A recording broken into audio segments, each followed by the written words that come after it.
이 영상을 보시는 학부모님들 중에 혹시 초등학생 때 되고 싶었던 것이 있으셨나요? 분명 있으셨을 겁니다. 초등학생 때 꿈이 없는 아이는 없으니까요. 저도 어렸을 때 꿈이 있었는데요. 아마 그 처음이 유치원 때였던 것으로 기억합니다. 당시에 유치원 선생님이 각자 꿈을 말해보라고 했던 기억이 나요. 그때 저는 처음으로 어떤 직업을 가져야 할지 생각해보면서 당시에는 경찰이 되어야겠다고 답했습니다. 왜냐하면 그냥 어렸을 때는 경찰 아저씨가 되게 멋있어 보였거든요. 이후로 저는 초등학생을 거치면서 꿈이 몇 차례 바뀌었지만 어쨌든 항상 되고 싶은 게 한 가지는 꼭 있었습니다. 지금 이제 다 자란 우리 어른들은 꿈이 없을지 몰라도 초등학생 친구들은 저마다 다 되고 싶은 게 있기 마련입니다. 여러분의 아이들은 어떤 꿈을 가지고 있나요? 피아니스트인가요? 아니면 운동선수인가요? 혹은 의사, 변호사 같은 전문직인가요? 아니면 일론 머스크나 스티브 잡스 같은 기업가인가요? 또는 유튜버일 수도 있겠네요. 자녀들의 꿈이 무엇이든 아이들이 초등학생일 때 학부모님들이 해주시면 아주 좋은 것이 하나가 있습니다. 바로 꿈의 끝을 경험하게 해주는 겁니다. 꿈의 끝을 경험한다는 것이 무슨 말이냐고요? 바로 그 나이에 갖고 있는 꿈을 한번 끝까지 좇아보는 겁니다. 질릴 때까지요. 아이들은 보통 자기 꿈을 품고 있기만 하고 행동하는 법을 잘 모릅니다. 그래서 부모님의 지원이 필요한 건데요. 이때 아이들이 꿈의 끝을 경험할 수 있도록 지원해주는 방법은 두 가지가 있습니다. 첫 번째는 아이가 꿈을 향해 나아가는 여정을 풍성하게 해주는 겁니다. 예를 들어 아이의 꿈이 기업가라면 기업가의 꿈을 키울 수 있도록 창업 박람회를 같이 둘러보거나 실제 기업가와 만나는 시간을 갖도록 해주는 겁니다. 자녀의 꿈이 운동선수라면 주말에 같이 경기를 관람하러 가는 거고요.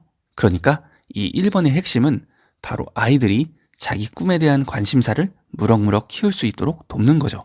이렇게 아이들의 꿈의 여정을 풍성하게 만들 수 있으려면 학부모님이 자녀의 꿈에 대해 잘 알고 있는 게 중요한데요. 그래서 제가 추천드리는 방법은 자녀의 꿈과 관련된 책들을 학부모님들이 많이 읽어보는 겁니다. 지금 교보문고 홈페이지에 들어가서 자녀의 꿈과 관련된 키워드를 한번 검색해보세요. 관련 도서들이 정말 많이 나옵니다. 만약 아이의 꿈이 작곡가라면 교보문고에 작곡이라고 검색해봅니다. 그럼 K-팝 작곡가는 어때?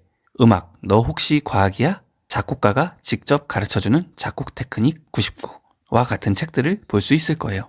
이런 책들을 읽으면서 같이 관심사를 키워주세요. 이렇게 해야 아이들에게 어떤 설명을 해주고 어떤 체험을 경험하게 해줄지가 비로소 손에 잡히게 됩니다. 그 다음 아이들이 꿈의 끝을 경험할 수 있도록 지원해주는 두 번째 방법인데요. 바로 아이가 본인 꿈에 대해 상당한 수준의 실력을 갖추게 만들어주는 겁니다. 이건 제가 방금 말씀드린 1번 방식보다 훨씬 더 중요합니다.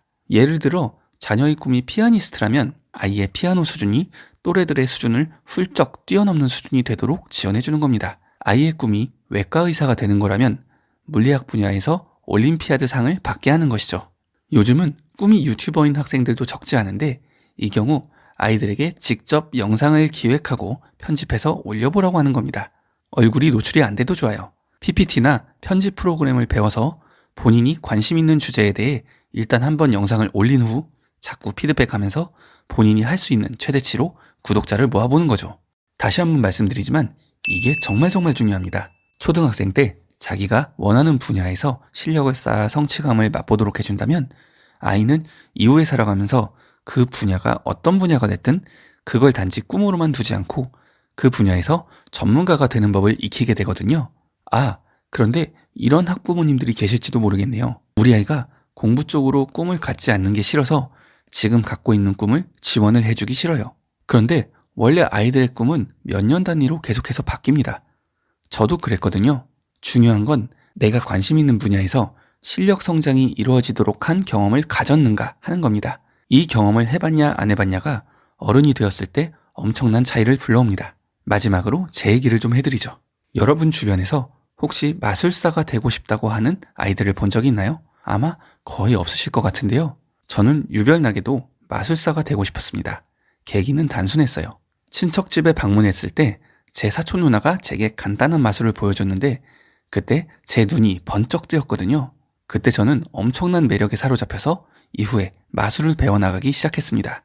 다행히 저희 부모님께서는 아들이 마술사가 되고 싶다고 하니 앞서 말씀드린 1번과 2번을 모두 지원해 주시더라고요.